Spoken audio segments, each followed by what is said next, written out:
Hey guys, I'm going to share with you how to buy your first piece of real estate. This is called my sequence strategy. I'm telling you, this is simple. If you haven't hit notifications, hit them. And if you haven't subscribed, you know that helps the algorithm. Also, put some comments in there. I really appreciate and look at everybody's comments, okay? Look, the sequence in which you find a piece of real estate and then what you do after you find a piece of real estate is, I believe, the most important thing in real estate. There's 5 things that I look for in doing a deal. If you have any one of these 5 things missing, you will not get a deal. First, you need the deal. When I talk about the deal, I'm talking about the property itself, okay? Where it's at, what it does, how it functions. The second thing is the debt on the deal. This is not my sequence, but this is the things involved in a deal. It's first the deal, then the debt, then it's the cash or equity, okay? I don't have to have the cash.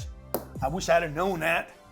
Okay, I've been buying real estate for 5 years and didn't realize I did not need my cash to buy real estate. The fourth thing you need is a network, and there's no way to do real estate by yourself ever. So don't think you're going to own it all by yourself, because you're going to have the government involved, a bank involved, probably going to have investors, definitely going to have a residents involved. You're going to have an insurance company, you got property taxes. There's no way to do real estate by yourself. And the fifth thing is you need confidence. Okay? Now, the confidence thing, I don't know how you get confidence. I know this, there's no pill for it, and it's worth billions. Confidence is not something you hype up, like I'm gonna fake it till I make it. Do not try that in real estate. Faking it till you make it in real estate means you're gonna fake it and you ain't never gonna make it, because everybody's gonna tell that you're faking it. So I'm gonna show you that in this sequence, the perfect sequence, confidence ends up being your biggest problem. Okay. Now, the thing that will handle the confidence issue more than anything else is making sure that number one is right, the deal. If you've never been through my hour-and-a-half training on finding the perfect piece of real estate, my team's going to put a link below. It's completely free, no strings attached. You don't have to buy anything. It's about 90 minutes long. And when you have 90 minutes where you can just watch that, I'm going to show you how to find the perfect deal and know with a check sheet, A through Z, exactly what makes the perfect deal, okay? But that's not this video. This video is the sequence. Once you find a deal, what do? Okay? Now remember, the deal itself, the property itself, is about 80% of the work, okay? It goes like this: 80% the deal, 15% the debt, we're at 95%, 5% the cash, okay? Both will come from my network, and the deal itself builds a bigger network faster, okay? So first we find a deal. Let's say I'm on my phone and I find something on Crexy, or I find something on LoopNet, or I find something on CoStar. CoStar, I had to pay $150,000 to have that. Crexy, I could get it for a lot less, a couple $100 a month. LoopNet, it's a junkyard, it's a garbage dump. We call you loopers if you're using it, because you're finding all the loopy stuff, the stuff that got on the market, got off the market, got on the market, didn't sell, got back on the market, didn't sell. It's loopy, okay? Because and by the way, CoStar owns that. And the CoStar thing is just too expensive for most people. So if you don't have Crexy, check it out, because it's a great place for you to access data. We also have a deal finder. There's tons of places to find real estate. The best place is the brokers themselves. Literally, Cushman, CBRE, HFF, JLL, we got Colliers, things that have sold, things at the bank, things that are maturing, deals that are maturing. But if you go and find the brokers themselves in your market, who are the kings in your market, who's selling most of the commercial real estate market, you're gonna find the deals and when they're coming due, okay? So number one is the deal, okay? The second sequence in this is to quickly call the broker. Now, what most of you do is you get hung up in whether it's a good deal or not, because you don't know what you're doing. That's why you underwrite the deal, then you're gonna call for insurance, and you're gonna call for taxes, and you're gonna do anything and everything but buy a deal. Why? Because the only thing you need to do right now is pick up the phone and call the broker. So the moment I see a deal, Jared could pull up a deal right now, he'd bring me the deal and say, oh my God, there's this deal right now in Sarasota, Florida, it's freaking amazing. Okay. Oh, Ryan brings me another deal. There's a deal in Houston. There's a deal in Austin. There's a deal in San Diego. There's a deal in New York.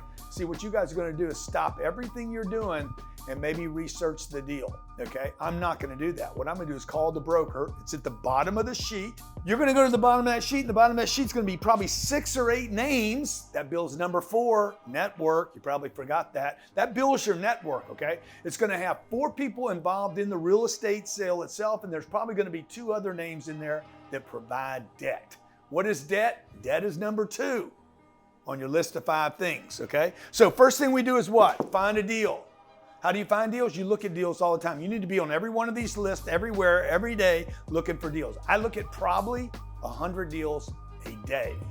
Every day, I look at 100 deals, and I know what I'm looking for. I know what markets I'm looking for. I know what age I'm looking for. I know what size I'm looking for. I know what exact, precise markets I'm looking for. So most of the time it's this: delete, delete, delete, delete, delete, delete. I throw it in a file, and then I take that file and I share it with our mentoring group on Fridays so they can look at my leftovers, okay? Because most of the people in our mentoring group and even in our club are not buying the same size deals that I'm buying.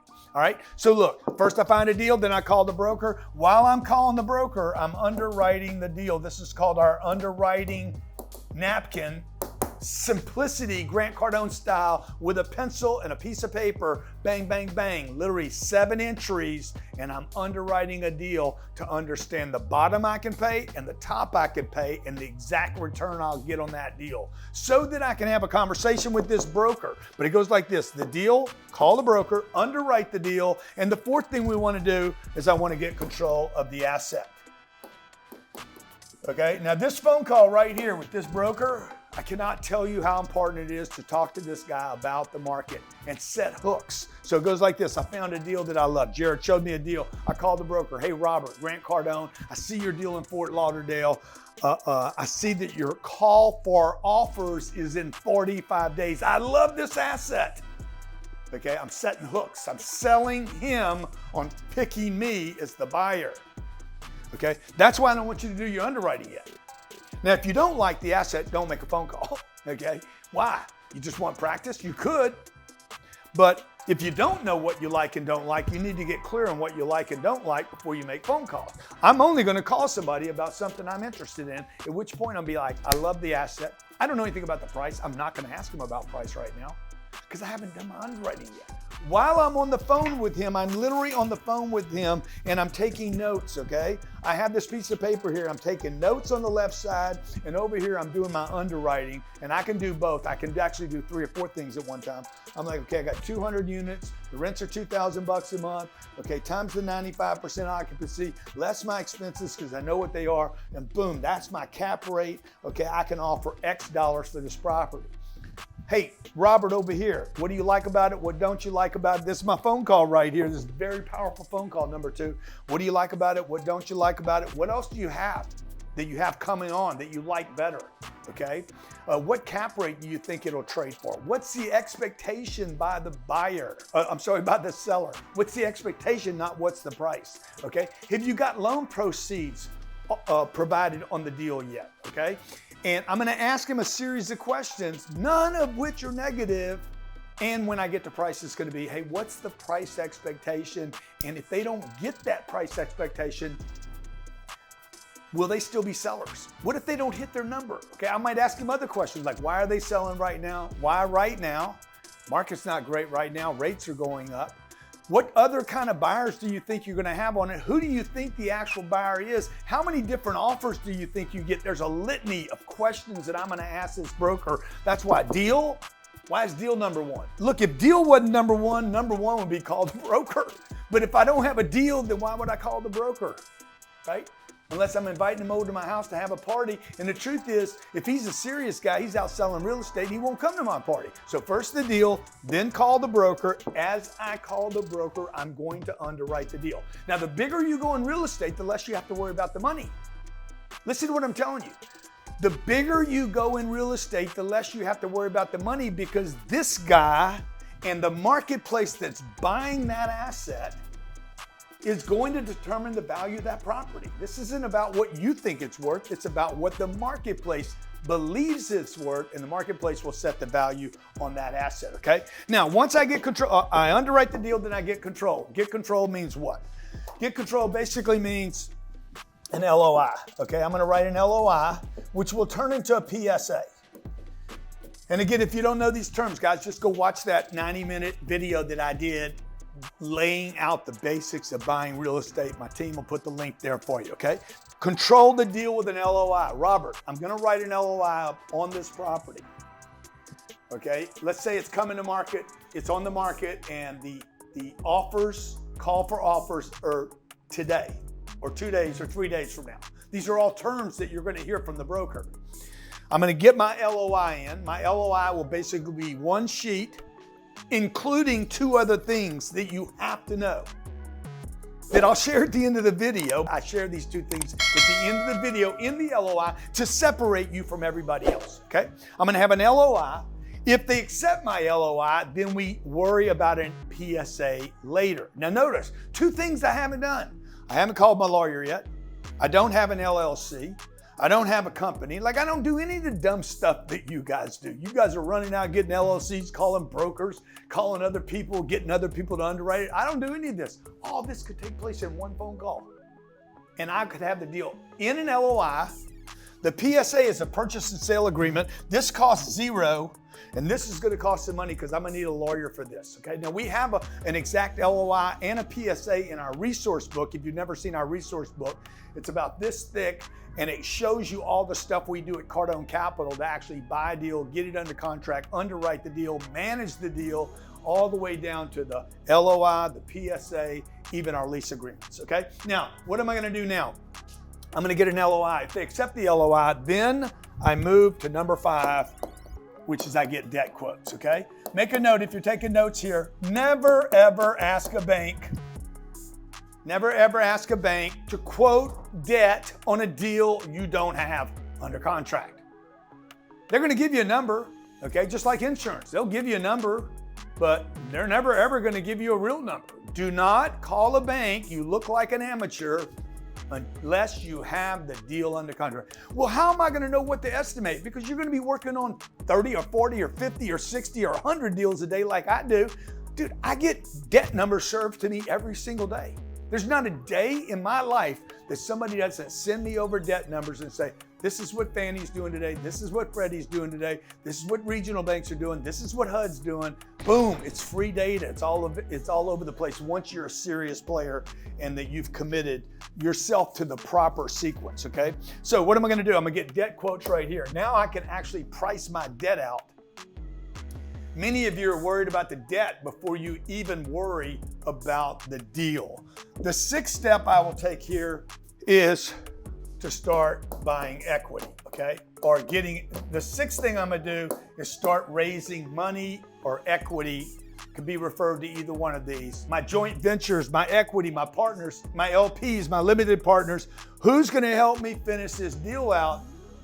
And I would just tell all of you should be looking for equity from other people. You should be looking at deals bigger than you can fund. That's right, you should be looking at deals bigger than you have the money for, because that's where the good deals are. If you're in the right neighborhood, at the right time, buying the right kind of real estate, go big, okay? You're gonna regret later going small. In 2010, 11, and 12, and you went and bought, let's say you went and bought 12 units, okay? And you're like, I made a bunch of money in 2012 buying 12 units. What if you'd have bought 1,200? What if you'd have gone bigger? You'd have made more money, okay? And I'm telling you, it's easier to buy big deals than it is to buy small deals because there's less competition for the big deals, okay? Now, you're gonna get a debt quote. Let's say the deal was 100, and let's say $100, 100,000, 100 million, 100 billion, whatever. The banks are gonna give me 65% of that. This is 100%. Don't worry about how much the number is. 100%. I don't have to eat the whole 100. I get a bank to give me 65%, and now I get equity from other people to give me the other 35. I'm gonna eat this in little chunks, okay? Maybe I don't need 35% because maybe I have 15% of this. Now all I need is 20%. See how I'm eating it in little tiny pieces? And then I can manage a much bigger deal that's easier for us all to make more money on, okay? So I get a debt quote, then I start raising money. Now, why is this important? Why is this sequence important? Hey guys, I got a deal under contract, okay? I have it under contract, I already have a PSA, and I already have a commitment for 65% of the money, plus I'm putting in 15. I literally have only 20% of the money left to raise. Okay. Now, if you don't think I know what I'm talking about, I've raised today, up to today, not including tomorrow, next week, next month, next year, $1.5 billion of equity from people I don't know, friends, family, employers, investors, customers, people that watch me on social media. Raised $1.5 billion using this exact sequence, okay? This is a $1 billion video that you're watching right now. You could do the same thing if you have your sequence right, okay? So I got a dead quote, I start raising money, okay? This is all happening over a period of about 45 days. My LOI gave me 30 days. My due diligence gave me, which I hadn't even started yet, my due diligence will get me 30 days, which brings me to due diligence, okay? Now I'm gonna start doing my due diligence. What is due diligence? Due diligence is me actually looking over the property, the roofs, plumbing, kitchens, the rent roll, okay? Who's there, how they're managing it, what needs to be fixed, what problems we have. This is called due diligence. I'm gonna spend about $26 per unit doing my due diligence. 200 units is gonna cost me about $50, $200 to do that due diligence to figure out what do I have. What I'm gonna do is my due diligence on the rent roll. This is basically forensic on the rent roll to be sure this guy selling it doesn't have a niece and a nephew over there, maybe not even paying rent, which would make the property more valuable, right? If they're not paying and I'm buying it based on this NOI, and they're not paying, then that would be data for me to know. Or maybe he's been adding paint, he paints his house, okay, out of a paint bill that he has for his apartment bill. I'm gonna do due diligence, fiduciary responsibility to me, to my lender, and to my equity, my partners, to do a good due diligence and make sure that anything and everything that needs to be done to this property that I do or do not know is validated, okay? Now, what am I gonna do after that? Yeah, number 8 thing I'm gonna do, if everything's a check, everything's a go, there's probably gonna be some renegotiating, and then I'm gonna close a deal, okay? Now, I'm not big on renegotiating, but I will if I have to, okay? Trust me, I'm built to renegotiate when I need to. I am not built to renegotiate if my deal's good. If my deal's good, I don't pay extra, but if my deal, based on what I wanted to pay, something comes up, plumbing, something that wasn't disclosed, a roof problem that wasn't disclosed, forensic discovered that there was some fraud in the books. I've seen all this happen, by the way, okay? There's some hair, this is referred to as hair on the deal, hair being a bad thing, that there's something, some complication. Maybe, hey, you can't do X, Y, or Z with this property for 10 years, or there's some kind of passage into the property where you got to give these people access, something that created some complication that was not disclosed to me, okay? Now, what do I do now? Boom, shut this deal down, close this deal, get it done, okay? Close the deal, have a celebration, tell your investors we're good to go. I've now raised all the equity, the debt's ready to go, close the deal, and then I take over and I manage, okay? When you manage the deal, Robert Kiyosaki got very, very upset with me once. He says, oh, the biggest problem in real estate is managing it. I said, not if you have some big deals. If you have big deals, managing the deals is not the most difficult part, Robert, I promise you, okay? I have 15,000 units. I'm going to 150,000. The biggest problem in real estate is finding great deals. Number 1 is the biggest problem. It is the biggest challenge. It is the hardest thing to do, okay, is finding great deals. Once you find a great deal, the debt's gonna come, the cash is gonna come, the network is automatic, okay? Like I can meet almost anybody now that I got $5 billion worth of real estate. And number 5, freaking confidence starts blowing up when you do the right thing over and over and over again, okay? Now I'm gonna do everything I can to manage, improve the property. How do you improve the property? There's only one way to improve the property, okay? This is what I want you to take away from this video more than any other thing. The sequence, the 5 things, the sequence, the exact sequence, and there's one way to improve the property. Only one way. It does not include paint. It does not include kitchens. It does not include floors. It does not include any of the things you think it does, except this. Only way to improve a piece of real estate is to raise the rents and lower the expenses. Okay, the last thing you're gonna do, could set you up for number 10. Bet you guys didn't know that. Y'all thought I had to put in backsplashes and toilets, right? Most people over-improve their properties and actually hurt their NOI, just so you know. Number 10 thing we're gonna do is this. Oh, by the way, a great piece of property cannot be improved because you manage it better. Just so you know, no matter how good the management company is, that is not what improves the value of the property. The only thing that improves the value of commercial real estate is improving the rents. Getting the rents to go up and the expenses to go down are what's called the NOI. When the NOI goes up, the value of the property goes up. When the NOI goes down, the property value goes down. The 10th thing you want to do, now I'm going to save this for another video, the exit, okay? There's not one exit. You never buy a piece of real estate where you have one exit. Warren Buffett taught me this 40 years ago. Never buy something. He says, I never buy something where the only way I can make money is by selling it. And I'm thinking to myself, why not? I thought that's why you bought the stock. He's like, Grant, if I buy a stock and then sell it, what do I have to do?